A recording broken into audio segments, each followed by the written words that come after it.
الحمدللہ رب العالمین والصلاة والسلام علی خاتم النبیین اما بعد فاعوذ باللہ من الشیطان الرجیم بسم اللہ الرحمن الرحیم. پڑھیے الصلاة والسلام علیک یا رسول اللہ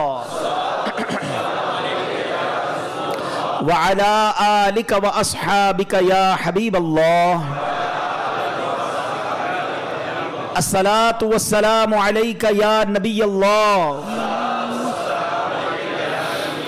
وعلی آلک واصحابک یا نور اللہ. درود پاک پڑھنے کے بے شمار فضائل و برکات ہیں. اتنے فضائل ہیں اور اتنی حدیثیں ہیں، اتنی روایتیں ہیں کہ بندہ بیان کرتا چلا جائے وقت تو ختم ہو سکتا ہے مگر درود پاک کے فضائل کا احاطہ نہیں ہو سکتا. اچھا، میں اگر آپ سے ایک سوال کروں کہ ایک مسلمان ہونے کی حیثیت سے آپ کے دل میں کیا کیا خواہشات ہیں، کبھی اکیلے میں بیٹھ کر ایک کاغذ قلم لیں اور لکھیں کہ یار مجھے دنیا میں کیا کیا چاہیے، مرتے وقت کیا کیا چاہیے، آخرت میں کیا چاہیے، کبھی لکھیے. اب میں کچھ آپ کو روایتوں کا خلاصہ، یوں سمجھیے کہ بہت ساری حدیثوں کا عطر پیش کرنے جا رہا ہوں، سنتے جائیے اور سبحان اللہ کہتے جائیے، ٹھیک ہے؟ اگر آپ چاہتے ہیں کہ آپ کی عزتوں میں اضافہ ہو تو درود پاک پڑھیے. آپ چاہتے ہیں آپ کی ٹینشن دور ہو جائے تو درود پاک پڑھیے.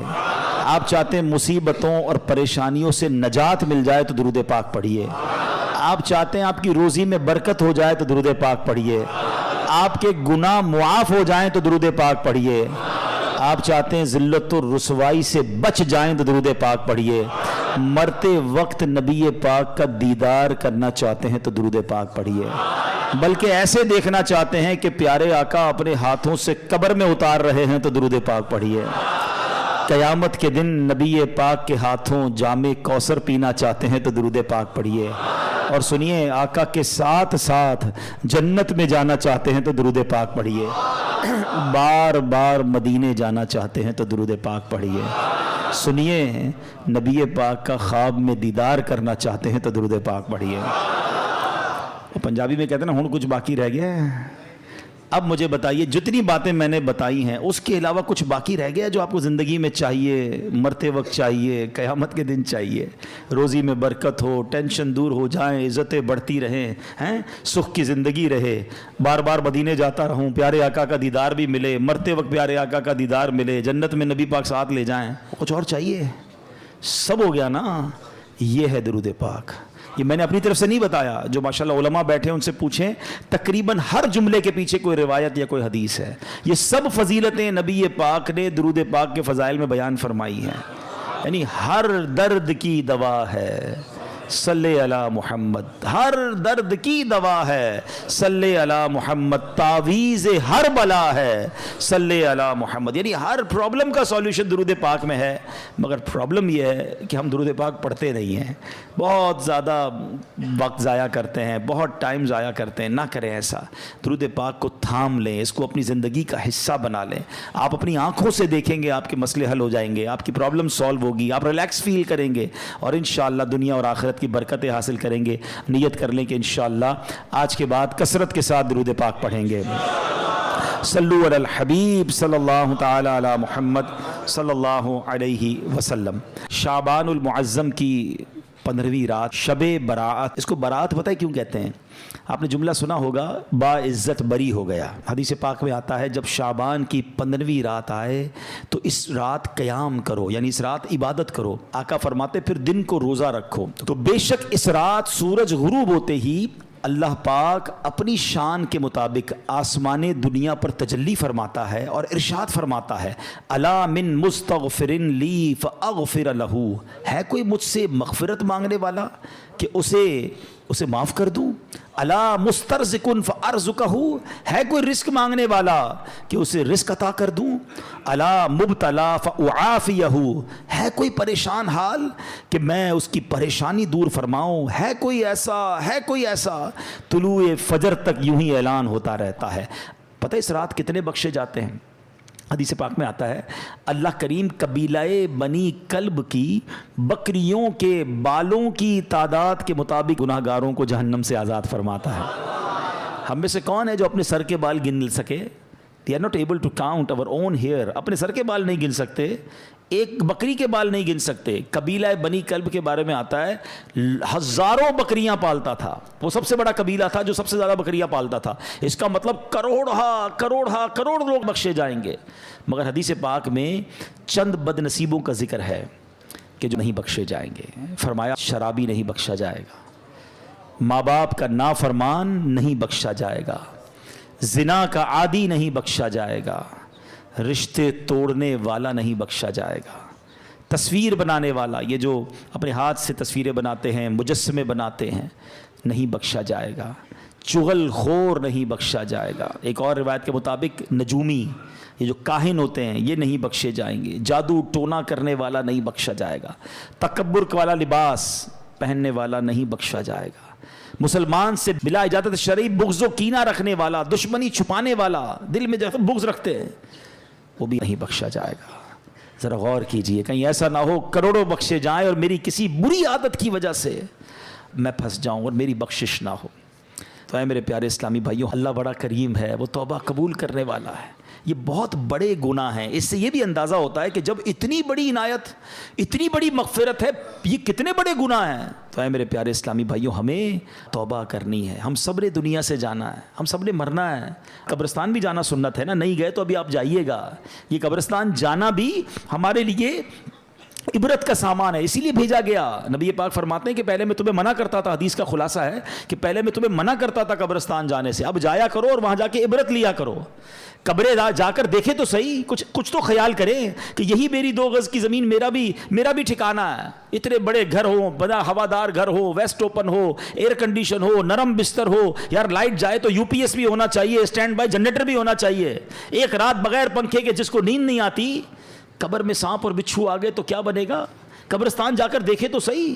آپ کو پتہ ہے آج کلفٹن کے علاقے میں آؤ, بلڈنگ دیکھ کے اندازہ ہو جاتا ہے سارے پیسے والے رہتے ہیں بھائی, 10 کروڑ کا فلیٹ ہے. ادھر بنگلے والے رہتے ہیں, یہ بڑے علاقے والے لوگ ہیں. غریب علاقے میں جاؤ تو گھر دیکھ کر پتہ چل جاتا ہے کہ مکین غریب ہے. دنیا میں مکان دیکھ کر مکین کا اندازہ ہو جاتا ہے. قبرستان میں قبر دیکھ کر اندازہ نہیں ہوتا. ہر قبر کی الگ کہانی ہے, ہر قبر کی الگ اسٹوری ہے. حدیث پاک میں فرمایا قبر 2 طرح کی ہوتی ہے. دیر از نو تھرڈ کیٹیگری. ہماری دنیا میں بہت ساری کیٹیگریز ہیں. فلیٹ الگ ہوتے ہیں, بلڈنگیں الگ ہوتی ہیں, بنگلو الگ ہوتے ہیں, مکان الگ ہوتے ہیں, جھونپڑیاں الگ ہوتی ہیں, روڈ پہ سونے والے الگ ہوتے ہیں. ہمارے شاید 50-60 کیٹیگری بن جائیں گی. Middle class, upper middle class, lower middle class, elite class, VIP class, بہت ساری کلاسیں لوگ منا رہے ہوتے ہیں. دیر is only 2 classes in the graveyard. سنو غور سے, قبرستان جاتے ہو نا, نبی پاک علیہ الصلوۃ والسلام فرماتے ہیں قبر 2 طرح کی ہوتی ہے. تیسری کیٹیگری نبی پاک نے بیان نہیں فرمائی. کیا فرمایا؟ فرمایا یا تو جہنم کے گھڑوں میں سے ایک گھڑا ہوتی ہے, یا تو جنت کے باغوں میں سے ایک باغ ہوتی ہے. عربی میں حدیث سن لو, انما القبر روضۃ من ریاض الجنہ. کتنا پیارا جملہ ہے. ریاض الجنہ سنا نا مدینہ پاک میں. اس حدیث میں بھی اس لفظ کو استعمال فرمایا, انما القبر روضۃ من ریاض الجنہ. قبر جنت کے باغوں میں سے ایک باغ ہے. یا دیر از سیکنڈ آپشن, فرمایا او حفرۃ من حفر النار, یا جہنم کے گھڑوں میں سے ایک گھڑا. ایک سوال کرنا چاہتا ہوں, سچا جواب دینا, مجھے نہیں دینا, اپنے آپ کو دینا ہے. میں بھی اپنے آپ سے سوال کرتا ہوں, آپ سب بھی اپنے آپ سے سوال کریں, اور سچا ایمانداری والا جواب. آج میری موت ہو جائے, ہو تو سکتی ہے نا, آج تو بلکہ رات بھی وہی ہے جس میں لکھا جائے گا کہ اس رات کس نے جانا ہے. پتہ ہے ملک الموت کو ایک صحیفہ دے دیا جائے گا کہ اس رات اس بندے کی روح قبض کرنی ہے. مقام, time, every thing is decided. ہمیں نہیں پتا, ہو سکتا ہے آج رات آخری ہو, کل آخری ہو. چلے آج میرا انتقال ہو گیا. سچا جواب دینا. گھمانا پھرا, اللہ کی بارگاہ میں کوئی کسی کو گھما پھرا نہیں سکتا. ہم اپنے آپ کو گھما سکتے ہیں, ادھر نہیں. وہاں تو بات ساری کلیئر ہے نا, دودھ کا دودھ, پانی کا پانی. سوال یہ کہ اگر آج مر گیا, قبر میں گیا, جیسی زندگی گزاری ہے, قبر جنت کا باغ بنے گی یا دوزخ کا گھڑا بنے گی؟ اپنے آپ سے پوچھ لو. اگر تو دل سے جواب آ رہا ہے کہ ہاں یار نمازیں پابندی سے ہیں, گناہ کی عادت نہیں ہے, تلاوت قرآن بھی ہے, میری آنکھیں بھی گناہ نہیں کرتی ہیں, میں کسی کو دکھ بھی نہیں دیتا ہوں, حرام روزی بھی نہیں کماتا ہوں, بے حیائی بھی نہیں کرتا ہوں, ماں باپ بھی میرے راضی ہیں. اللہ کرے ایسا کوئی اللہ کا ولی یہاں بیٹھا ہو جس کے دل سے سچی آواز آ جائے کہ جناب اپنا تو بیڑا پار ہے. باقی ہم جیسے گناہ گاروں کو تو ڈر ہی لگتا ہے کہ یار گناہ ہی زیادہ ہیں, نیکیاں اول تو کی تھوڑی ہیں, اور جو کی ہیں اس کا پتہ بھی نہیں قبول بھی ہوئی کہ نہیں، کیونکہ بہت سارے اس میں بھی پرابلم ہے، ریاکاری الگ ہے، دکھلاوا الگ ہے، بناوٹیں الگ ہیں، پتہ نہیں کتنے اس میں دنیا کے مقاصد ہماری نیکیوں میں شامل ہوتے ہیں. تو آپ مجھے بتاؤ پھر تیاری کب کریں گے؟ دو ہی کیٹیگریز ہیں نا، یا تو جنت کا باغ ہے یا دوزخ کا گھڑا. تو جنت کا باغ بنانے کی تیاری کب کرنی ہے ہم نے؟ ہمیں نہیں پتا اب کتنے دن رہ گئے ہیں. پچھلی شب برات میں کئی لوگ ہمارے ساتھ تھے مگر آج وہ ہمارے ساتھ نہیں ہیں. ہو سکتا ہے اگلی شب برات مسجد میں اجتماع تو ہوگا مگر ہم نہ ہوں. باتیں کریں لوگ، یار پچھلی بار تو آیا تھا، اگر اس بار نہیں ہے. کہاں ہے؟ قبر میں ہے. کیا کریں گے قبر میں؟ قبرستان جاتے ہیں نا، ایک اور چیز دیکھا کریں. کبھی قبر میں تجوری دیکھی ہے؟ کوئی کفن میں جیب دیکھا ہو؟ نہ تجوری ہے نہ جیب ہے. جس مال کو جمع کرنے کے لیے دن رات ایک کر دیا وہ تو جانا ہی نہیں قبر میں. تو جو قبر میں جائے گا وہ کیا جائے گا؟ یہ سمجھنا ضروری ہے. آپ کو پتہ ہے جب میرا اور آپ کا انتقال ہوگا نا، روایتوں میں آتا ہے مرنے کے بعد رشتہ دار کہتے ہیں میت نے پیچھے کیا چھوڑا ہے. پتہ ہے فرشتے کیا کہتے ہیں؟ میت نے آگے کیا بھیجا ہے. ایکچوئل وہی ہے جو اعمال ہم آگے بھیجیں گے، مگر فکر ہی کسی کو نہیں ہے. شب برات تو ریئلائز کر لو کہ اعمال جمع کرنے، مال ٹھیک ہے اتنا جمع کر لو جتنی دنیا گزر جائے گی، مگر یہ مال ادھر ہی رہ جائے گا. اور پھر کیسے موت اور عذاب کیسے آتا ہے، میں آپ کو ایک واقعہ سناتا ہوں. ایک شخص تھا، بادشاہ تھا، بڑا عجیب اس نے وصیت کی اپنے بیٹوں سے، میں مر جاؤں نا تو مجھے دفن نہ کرنا، مجھے ایک لوہے کا صندوق بنانا، لوہے کے میرا جو تابوت ہے وہ لوہے کا بنانا، اس تابوت کو ایک لوہے کے صندوق میں ڈال دینا اور اس کو چھت کے ساتھ لٹکا دینا، دفن نہیں کرنا. بچوں نے کہا یہ کیسی وصیت کر رہے ہیں آپ بادشاہ سلامت؟ کہتا میں یہ وصیت اس لیے کر رہا ہوں کہ میں قبر میں جاؤں ہی نہ، جب قبر میں جاؤں گا نہیں تو عذاب بھی نہیں ہوگا. اس کی اپنی منطق تھی. تو مرا تو بچوں نے اس کی وصیت پر عمل کیا، لوہے کا تابوت بنایا، اس کو تالا لگایا، اس کو لوہے کے صندوق میں ڈالا، اس کو بھی تالا لگایا، پھر زنجیر سے اس کو لٹکا دیا چھت کے ساتھ. تو کہتے ہیں جب یہ سب ہو گیا تو ابھی کمرہ بند کیا، رات ہوئی تو کمرے سے آوازیں آنے لگی. سب پریشان کہ تابوت بھی بند، اس پر بھی تالا، صندوق پر بھی تالا، وہ تو لٹکا ہوا پر لیکن اوپر سے بڑی خوفناک آوازیں آ رہی. ڈرتے ڈرتے صندوق کھولا، تابوت کھولا تو دیکھ کر حیران رہ گئے کہ اس تابوت میں اس بادشاہ کی لاش کے اوپر ایک سانپ بیٹھا ہوا ہے، اس کے چہرے کو کاٹ رہا ہے. کوئی جگہ نہیں تھی، کوئی سوراخ نہیں تھا، وہ کیسے پہنچا اندر؟ سب حیران. اب جناب بڑی مشکل سے سانپ کو نکالا، اس کو مارا، پھر صندوق کو بند کیا، پھر لٹکا دیا. جیسے تیسے کر کے رات گزر گئی. اگلی رات پھر کمرے سے آوازیں آنے لگیں. پھر جا کے جب صندوق کھولا، تابوت کھولا تو اس سے بڑا سانپ اس کی صندوق میں موجود تھا جو اس کو کاٹ رہا تھا. اللہ اکبر. پھر اس سانپ کو باہر نکالا، سانپ کو مارا، پھر تالا لگایا، پھر لٹکا دیا. اگلی رات پھر آوازیں. جب دیکھا تو پتہ چلا کہ اب تو اندر آگ بھڑک رہی ہے. اب بچوں کو سمجھ آ گئی کہ ہم کچھ بھی کر لیں یہ عذاب ہی ہے، اس سے چھٹکارا نہیں ہے. وہ بادشاہ کی لاش کو نکالا اور قبر میں دفنا دیا. اے میرے پیارے اسلامی بھائیوں، یہ سمجھنی ہے بات. ہو رہی ہے عمر بسلے برف کم، چپ کے رفتہ رفتہ دم بدم. برف والے کو بیچتے ہوئے دیکھا ہے؟ برف جس کے ہاتھ میں ہو اس کو بڑی ٹینشن ہوتی ہے. ایک بزرگ کہتے ہیں میں نے زندگی کا راز ایک برف والے سے سیکھا. ایک برف والا تھا، اب تو برف کم بکتی ہے مگر پہلے آج سے کچھ سال پہلے تو بڑی بکتی تھی، رمضانوں میں اب بھی بکتی ہوگی. تو وہ کیا کہتا ہے؟ اے وہ لوگو اس پر رحم کرو جس کا سرمایہ پگھل رہا ہے، جلدی خرید لو ورنہ کیا ہوگا؟ پگھل جائے گا. کہتے میں نے جملہ سنا مجھے بات سمجھ آ گئی کہ میری زندگی بھی تو یہی ہے نا. ہم سب کی زندگی میں کوئی ایک برف کی ہمیں سب کو ایک بلاک دے دیا گیا، برف پگھل رہی ہے، کبھی بھی ختم ہو جائے گی، کسی کی کل ختم ہونی ہے، کسی کی مہینے میں ختم ہو جائے گی. تو شاعر کیا خوب بات سمجھا رہے ہیں. ہو رہی ہے عمر مثل برف کم، چپ کے رفتہ رفتہ دم بدم. سانس ہے ایک راہ روئے ملک عدم، دفعتاً ایک روز یہ جائے گا تھم. ایک دن مرنا ہے آخر موت ہے، کر لے جو کرنا ہے آخر موت ہے. آخرت کی فکر کرنی ہے ضرور، جیسی کرنی ویسی بھرنی ہے ضرور. عمر ایک دن یہ گزرنی ہے ضرور، قبر میں میت اترنی ہے ضرور. ایک دن مرنا ہے آخر موت ہے، کر لے جو کرنا جو کرنا. ہاں لوگ کہتے ہیں میرا کوئی کچھ نہیں بگاڑ سکتا. ارے یہ تو زندگی موج کرنے کے لیے ملی ہے، میں تو ابھی بہت سارے پلان ہیں، میرے بڑے ارادے ہیں. شاعر کہتا ہے کر لے جو کرنا ہے آخر موت ہے. مرنا پڑے گا اور مرنے کے بعد اپنی کرنی کا پھل بھگتنا پڑے گا. یہ جو عالم برزخ ہے نا, ہمیں نظر نہیں آتا. آپ کہتے ہیں ہم تو قبرستان جاتے ہیں, کوئی چیخو پکار تو آتی نہیں, عذاب کی آواز. یہ اللہ کے راز ہوتے ہیں, اللہ کسی کسی کو دکھا دیتا ہے. قرآن کیا کہتا ہے, وَمِن وَرَائِهِمْ بَرْزَخٌ إِلَىٰ يَوْمِ يُبْعَثُونَ, اور ان کے آگے ایک رکاوٹ ہے اس دن تک جس دن وہ اٹھائے جائیں گے. اب یہ موت سے قیامت تک کا جو عرصہ ہے نا, جب ہم مریں گے نا اور قیامت تک, یہ مٹی کے نیچے گزرا تو وہ قبر ہے.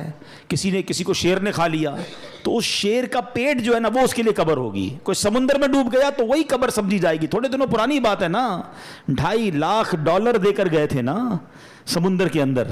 ہیں کتنے پیسے خرچ کیے؟ کروڑوں روپے. ہزاروں فٹ نیچے گئے کیونکہ وہاں موت لکھی تھی. یعنی کروڑوں روپے خرچ کر کے اس جگہ پہنچے کہ جہاں موت لکھی ہوتی ہے. انسان پہنچتا ہے وہاں پر. ہاں ہمارا وقت بھی ڈیسائیڈڈ ہے, ہماری جگہ بھی ڈیسائیڈڈ ہے. ایک بار حضرت سلیمان علیہ السلام کا واقعہ ہے کہ آپ کے ساتھ ایک آپ کا ساتھی بیٹھا تھا, ملک الموت آئے. حضرت سلیمان کی ہواؤں پر بھی حکومت تھی, آپ کے چرند و پرند پر بھی حکومت تھی. تو ملک الموت آئے اور اس بندے کو بڑا گھور کے دیکھ رہے تھے. ملک الموت تو چلے گئے تو حضرت سلیمان نے کہا کہ پتہ یہ کون تھے؟ کہ کون تھے؟ کہ ملک الموت تھے. کہ لگتا ہے حضرت میری روح قبض کرنے آئے تھے, آپ کی تو ہواؤں پہ حکومت ہے, آپ جلدی سے ہوا کو حکم دیں مجھے یہاں سے اٹھا کر ہند میں لے جائے. تو آپ نے دعا کر دی, وہ بندے کو ہوا اڑا کے لے گئی. تھوڑے دنوں بعد ملک الموت پھر آئے. حضرت سلیمان علیہ السلام نے کہا تم اس دن کیوں گھور رہے تھے؟ کہا حضرت میں پریشان, میں اس لیے گھور رہا تھا کہ میرے پاس یہ لکھا ہوا تھا کہ تھوڑی دیر بعد مجھے اس بندے کی روح ہند میں قبض کرنی ہے. بندہ آپ کے پاس بیٹھا ہے. بات آئی سمجھ؟ دعا کر کے وہاں پہنچایا گیا اور وہاں روح قبض کی گئی. وہ جملہ سنتے ہو نا, پہنچی وہیں پہ خاک جہاں کا خمیر تھا. ہم وہاں پہنچیں گے. یہ سمندر کے اندر گئے نہیں تھے, ان کو بلایا گیا تھا, ان کا وقت پورا ہوا تھا. جنہوں نے واقعہ پڑھا ہوگا, آج سے کچھ دنوں پرانی بات ہے, جہاز کے اندر کسی کی موت ہوتی ہے, کسی کی جنگل میں موت ہو جاتی ہے. ہم اللہ سے دعا کرتے ہیں ہمیں عافیت والی موت دینا. اے اللہ ڈوبنے والی, پھٹنے والی, ہیں جانوروں کے ذریعے پرخچے اڑنے والی, بم دھماکے والی موت نہیں. اے اللہ میں ایمان والی, عافیت والی, ہمارے مقدر میں مدینے والی موت لکھ دے. اے اللہ جب آخری وقت آئے ہم مدینے پہنچ جائیں, آقا کے جلووں میں, آقا کے قدموں میں, روضہ رسول کو دیکھتے ہوئے, درود پاک پڑھتے ہوئے, عشق رسول میں روتے ہوئے ہمارا دم نکل جائے. نجم کی اے خدا آرزو ہے یہی, عاشق زار کی آبرو ہے یہی, موت کے وقت سر ان کے قدموں میں ہو, دید ہوتی رہے دم نکلتا رہے, دید ہوتی رہے دم نکلتا رہے. اللہ کرے ایسا کرم ہو جائے کہ بس ہم مدینے میں ہمارا انتقال ہو. مگر مرنا تو ہے نا, ہم کیوں نہیں سوچتے, کیوں تیاری نہیں کر رہے, کس بات کا انتظار ہے؟ یہ قبرستان جانا, یہ جنازے اٹھنا. اچھا آپ کو پتہ ہے بہت اہم بات میں آپ نے کرنے جا رہا ہوں. یہ جو جنازہ ہے نا, ہم تو دنیا سے چلے گئے نا, جب بندہ دنیا سے چلا جاتا ہے تو قبر میں جا کے تو فرشتے آتے ہیں نا, تو مرنے کے بعد یہ سارے کام بھی فرشتے کر لیتے ہیں. غسل, کفن, دفن ہے, اللہ کی طرف سے فرشتے آتے اٹھا کے لے جاتے بندے کو. یہ سارا کام پبلک سے کیوں کروایا گیا؟ کبھی سوچا آپ نے؟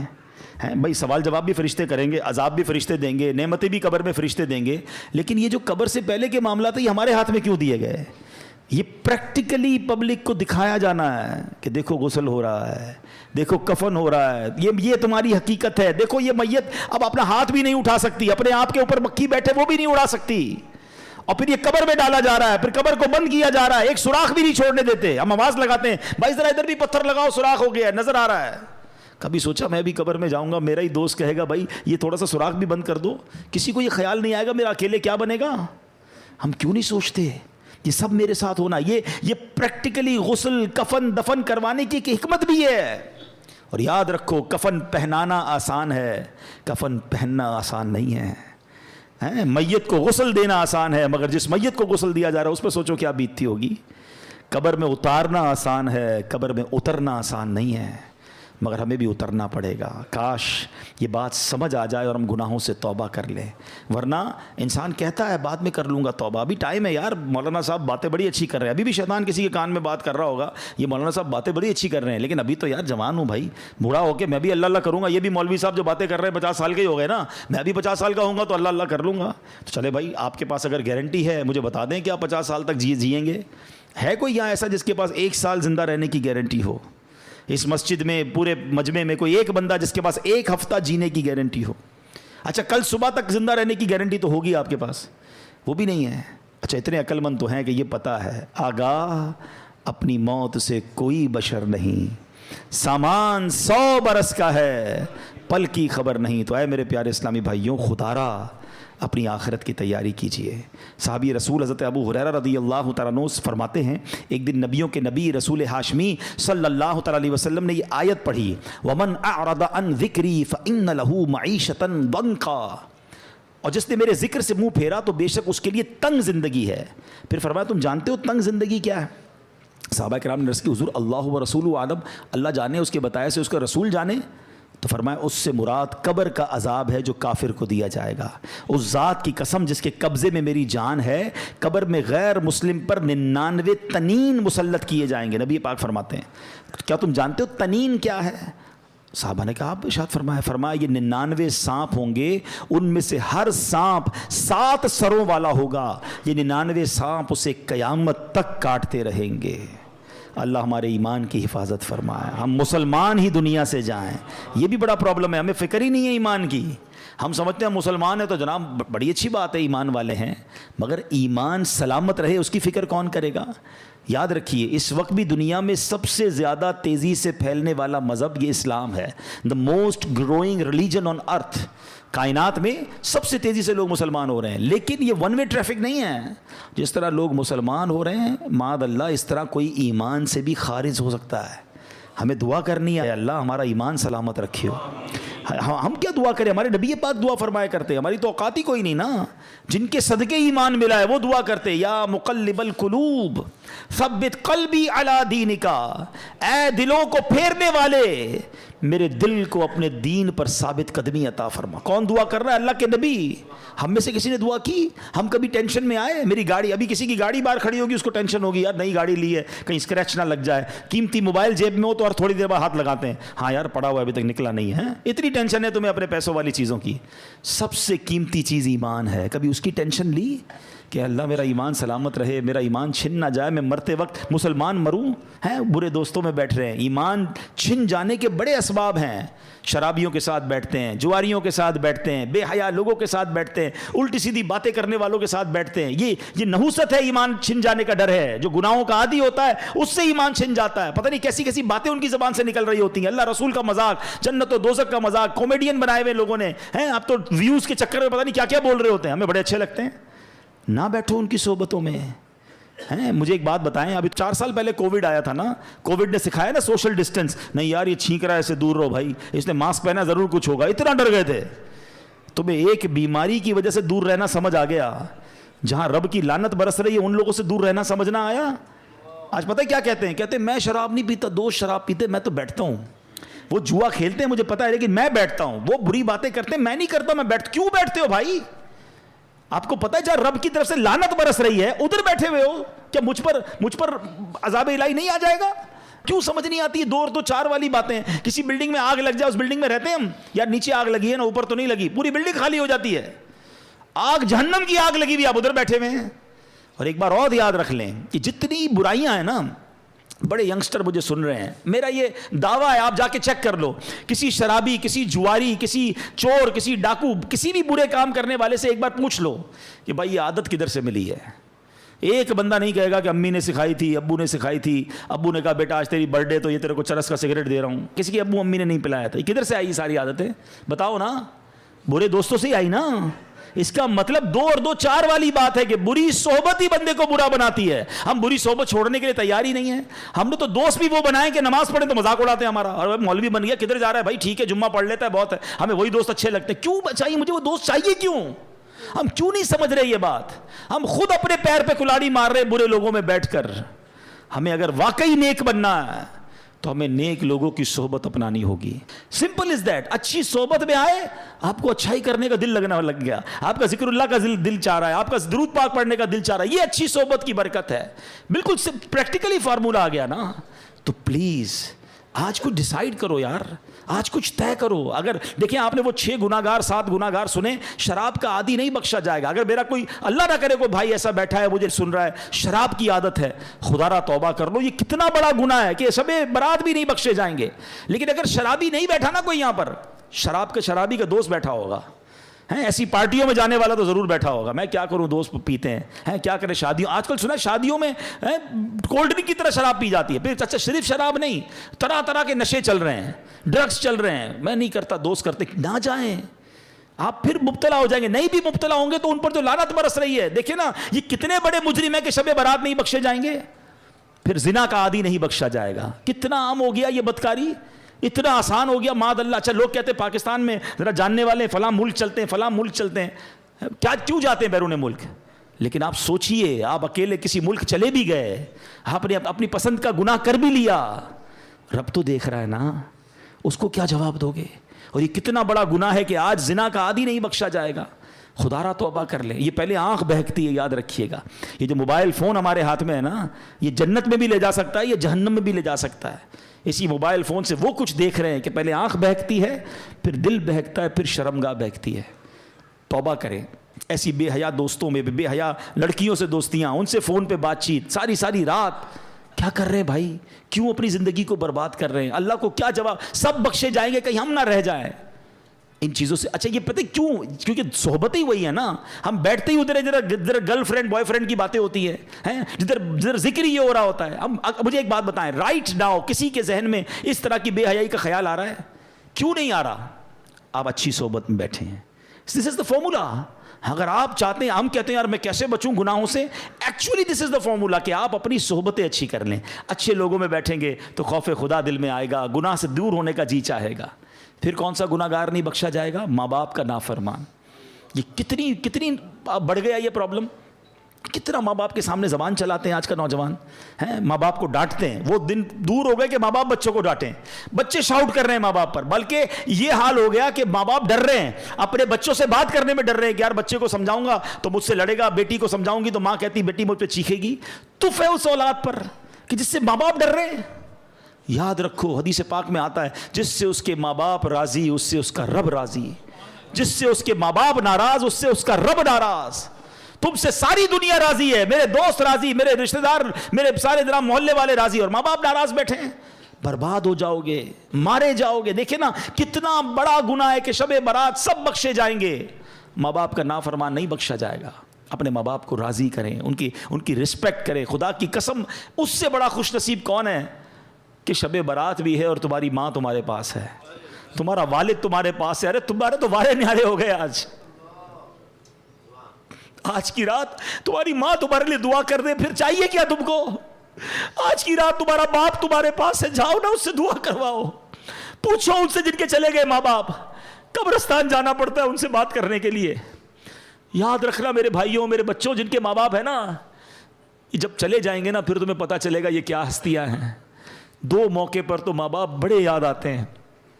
جب زندگی میں بندہ کچھ حاصل کرتا ہے نا, کوئی نیا گھر لے لے, کوئی گاڑی لے لے, کوئی ترقی ہو جائے, کوئی اچھا کام ہو جائے نا, پھر ماں بڑی یاد آتی ہے. کاش ماں ہوتی نا, دیکھتی تو کتنا خوش ہوتی ہے. والد ہوتا تو کتنا خوش ہوتا کہ آج اللہ نے مجھے اتنی ترقی دے دی ہے. وہ شعر ہے نا, دولت کا ہے انبار مگر تیری کمی ہے. پھر بڑی یاد آتی ہے ماں اور والد کے, یار آج اللہ نے کدھر پہنچا دیا, مگر ماں ہی نہیں ہے. جو دعائیں دینے والی تھی وہ والد ہی نہیں ہے, جس کی وجہ سے ادھر پہنچا ہوں اس کو بتا ہی نہیں پا رہا. ہر خوشی میں ماں باپ یاد آتے ہیں. اور ایک دوسرا موقع ہوتا ہے جب کوئی بڑا غم آ جائے نا, کوئی بڑی پریشانی آ جائے, کوئی بڑا مرحلہ آ جائے, پھر بڑے یاد آتے ہیں کہ کاش ماں ہوتی نا, اس کے قدموں میں سر رکھتا, وہ دعا کرتی, میری مشکل حل ہو جاتی. اب ماں ہے ہی نہیں, کس سے دعا کراؤں. والد ہوتا نا تو سر پہ ہاتھ رکھ کے کہتا, بے شک بوڑھا تھا مگر وہ ایک جملہ کہتا تھا, دل کو ٹھنڈ پڑ جاتی تھی کہ بیٹا گھبرا نہیں, میں ہوں. مگر اب نہ وہ سر پہ سایہ ہے, نہ وہ دعاؤں کا دروازہ ہے. اور آج ہے تمہارے پاس تو قدر نہیں کرتے ہو, ان کے پاس بیٹھتے نہیں ہو. ہیں ماں کہتی بیٹا ٹائم دو, ماں ٹائم نہیں ہے میرے پاس, اب وہ میرے پاس ٹائم نہیں, میں جا رہا ہوں دوستوں میں. ہیں وہ کام کہتے ہیں, منع کر دیتے ہو ان کو. ماں باپ کی نافرمانی نہ کرنا, دنیا میں بھی برباد ہو جاؤ گے, آخرت میں بھی برباد. اب سوچے نا کتنا بڑا گناہ ہے کہ شب برات ماں باپ کا نافرمان نہیں. اچھی صرف شب برات نہیں, شب قدر کی فضیلت جب آپ سنو گے, یہ کچھ گناہ تو ایسے ہیں, یہ وہ لسٹ ہے جو ہر بڑی رات میں آپ سنتے ہو کہ فلاں سب بخشے جائیں گے, یہ نہیں بخشے جائیں گے. ہر لسٹ میں آپ کو ماں باپ کا نافرمان ملے گا. اتنا بڑا گناہ ہے, لیکن ماں باپ کو راضی نہیں کرتے. خدا را ایسا نہ کرو, چلے جاؤ ان کے پاس, ان کے پیر چومو, ان کے ہاتھ چومو, ان سے معافی مانگو, ان کو کہو کہ مجھے معاف کر دو, مجھ سے راضی رہنا. آپ ذرا سوچو یہ کتنی کمال کی ہستیاں ہیں حدیث پاک میں آتا ہے جو اپنے ماں باپ کو محبت کی نگاہ سے دیکھے، صرف دیکھے، ذرا سننا حدیث کو، محبت کی نگاہ سے دیکھے، اللہ حج مقبول کا ثواب عطا فرماتا ہے۔ صحابی نے عرض کی حضور وَإِن نَظَرَ كُلَّ يَوْمٍ مِئَةَ مَرَّةٍ، حضور کوئی 100 بار دیکھے؟ اللہ کے حبیب فرماتے اللہ اکبر و اطیب، کوئی 100 بار دیکھے، اس کا مطلب یہ ہوا کوئی 100 بار دیکھے اللہ 100 حج کا ثواب عطا فرماتا۔ اب میرا سوال ہے آپ سے، صرف دیکھنے پر حج کا ثواب ہے، خدمت پر ثواب کتنا ہوگا؟ پیر دبانے پر ثواب کتنا ہوگا؟ دوائی لانے پر ثواب کتنا ہوگا؟ ویل چیئر چلانے کا ثواب کتنا ہوگا؟ اگر ان کی کسی وجہ سے میں کوئی ان کی خدمت کر رہا ہوں تو کتنا ثواب ہوگا؟ یار دیکھنے پر حج کا ثواب۔ مگر آج تو جب خدمت کی باری آتی ہے تو بچہ جی چراتا ہے۔ میں صحیح بتاؤں، لکی ہے وہ اولاد جن کو ماں باپ کی خدمت کا موقع مل گیا، بڑھاپے میں ملے اور خدمت کا موقع ملا۔ کئی ماں باپ ایسے ہیں یقین کرو جنہوں نے خدمت کا موقع ہی نہیں دیا، ہماری خدمت کرتے کرتے ہی چلے گئے، ہماری تو باری ہی نہیں آنے دی، وہ ہماری خدمت کرتے رہے اور چلے گئے۔ اگر تمہاری باری آئی ہے نا، وہ بیمار ہیں، تمہیں دوائی دلانے کا موقع مل رہا ہے، ان کی خدمت کرنے کا موقع مل رہا ہے، انہیں ٹائم دینے کا موقع مل، تم لکی ہو، تمہارے لیے جنت کا راستہ رب نے کھول دیا۔ اس کو سعادت سمجھنا، بوجھ نہ سمجھنا۔ مگر آج حال یہ ہے کہ بیٹا باپ سے کہتا ہے ابو یہ میرا ہے، تمہارا نہیں ہے، میں نے کمایا ہے، آپ تو نوکری کرتے تھے، آپ کے پاس تھا کیا؟ میں نے سب کچھ کیا، یہ گھر میں نے بنایا ہے۔ توبہ توبہ توبہ، یہ انداز رکھو گے ماں باپ کے ساتھ ہیں؟ سوچو جب میں اور آپ پیدا ہوئے تھے نا، کپڑے نہیں تھے جسم پر، باپ کہہ دیتا نا یہ تیرا ہے، یہ میرا ہے، تو ننگے ہی رہ جاتے ہیں۔ لباس پہنایا میرے باپ نے، انگلی پکڑ کر چلایا، کھلایا، تعلیم دلائی، تربیت کی، سب دنیا میں دیا۔ میرے باپ نے کبھی نہیں کہا یہ میرا ہے، میری ماں نے کبھی، انہوں نے اپنی خواہشیں پیچھے رکھی، ہماری خواہشیں پوری کی۔ شاید اپنے لیے لباس نہیں خریدا، ہمارے لیے لباس خریدا، اپنے لیے جوتے نہیں خریدے ہوں گے، ہماری ضد پر ہمیں نئے نئے جوتے دلائے، اور آج کہتے میرا ہے۔ کبھی مت کہنا۔ دیکھو ایک بات یاد رکھو، یہ جو بوڑھے ماں باپ ہیں نا، یہ آپ سے کچھ نہیں لیتے ہیں، آپ ان کو صرف یہ احساس دلاؤ کہ سب آپ کا ہے، میرا جو کچھ ہے آپ کا ہے، میں خود آپ کا ہوں، یہ لے کے تھوڑی چلے جائیں گے یار۔ وہ کہتے ہیں نا کہ جس باپ نے، جس ماں نے تمہیں بچپن میں شہزادوں کی طرح پالا، آج بڑھاپے میں انہیں بادشاہ جیسا تو رکھ لو یار۔ مگر آج بھی ماں باپ کو غلام رکھا ہوا ہے گھر میں، ان کو یہ احساس تو دلاؤ، کبھی تو کہو اپنے والد سے کہ ابو میں جو کچھ ہوں وہ آپ کی وجہ سے ہوں۔ ہمارا ایک اور بڑا پرابلم ہے، ہم ماں سے محبت کرتے ہیں، باپ سے نہیں کرتے۔ ہمیں لگتا ہے میری ماں بڑی مجھ سے محبت کرتی ہے، ارے تمہاری بھول ہے، یہ ماں نے جو کچھ مجھے آج تک دیا، کس نے لا کر دیا؟ میری ماں کو۔ جو کچھ مجھے آج تک ملا ہے وہ میرے والد کی برکت سے۔ مجھے کہتا نہیں ہے باپ، یہ گاڑی کے 2 پہیے ہیں۔ اچھا، والد کی اہمیت کا اندازہ جب ہوتا ہے جب ہم خود والد بنتے ہیں، پھر سمجھ آتی ہے یار بچے کو جب ہم روکتے ہیں، ہمارا ابو صحیح روکتے تھے ہمیں، یہ میاں بیوی کی انڈرسٹینڈنگ ہوتی ہے کہ میں پیار کروں گی، آپ ڈانٹیے گا، آپ ذرا سختی رکھیے گا۔ ہمیں لگتا ہے ابو ہم سے سختی کرتے ہیں، اب ہم سے پیار نہیں کرتے۔ ارے سب سے زیادہ پیار ہی تمہارا تم سے باپ کرتا ہے۔ یہ دنیا کا واحد رشتہ ہے، یاد رکھنا پیارے اسلامی بھائیوں۔ کوئی دنیا میں یہ نہیں چاہتا کہ یہ بندہ مجھ سے آگے بڑھ جائے، کبھی بھی کوئی نہیں چاہتا۔